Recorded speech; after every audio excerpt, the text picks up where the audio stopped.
Alors, que représente être vigneron dans les Hautes-Corbières? Déjà un choix. J'étais pas à l'origine vigneron, je le suis devenu sur le tard. Cette région me paraît exceptionnelle sur le plan non seulement de la viticulture, mais sur le plan de la nature en général. Et y travailler, c'est quelque chose qui, pour moi, est extrêmement apaisant, extrêmement gratifiant sur beaucoup de plans, et permet de réfléchir et au fond de se dire que c'est parce qu'on y travaille et qu'on est capable de maintenir cette nature exceptionnelle qu'on apporte quelque chose, non seulement par la qualité des produits qu'on y fait, mais par le travail de maintien justement de cette nature dans ses caractéristiques exceptionnelles. Il faut savoir qu'on a la chance ici d'avoir un terroir où la vigne représente 15 à 20% de l'implantation, le reste étant du sauvage.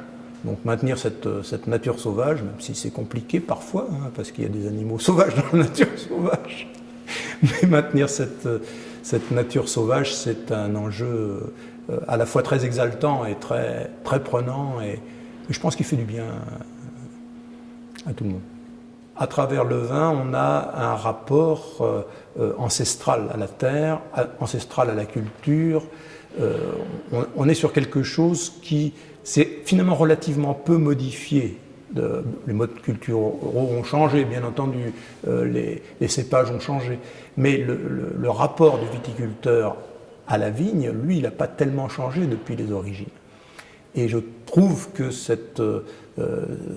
le fait qu'on conserve d'une certaine manière ce patrimoine, et on voit bien l'enjeu que ça représente aujourd'hui, qu'on conserve ce rapport au paysage où la vigne éclaire les paysages, où la vigne leur donne, qu'on conserve aussi des territoires finalement assez éloignés, avec tous les chemins qu'on est obligé de pratiquer, qui permettent d'accéder à des territoires qu'on ne pourrait plus avoir aujourd'hui ou auxquels on ne pourrait plus avoir accès.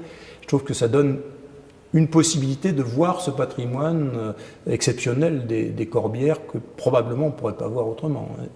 S'il n'y avait pas les vignerons et les vignes, vous ne pourriez probablement pas pénétrer comme on le fait aujourd'hui au cœur même des Corbières.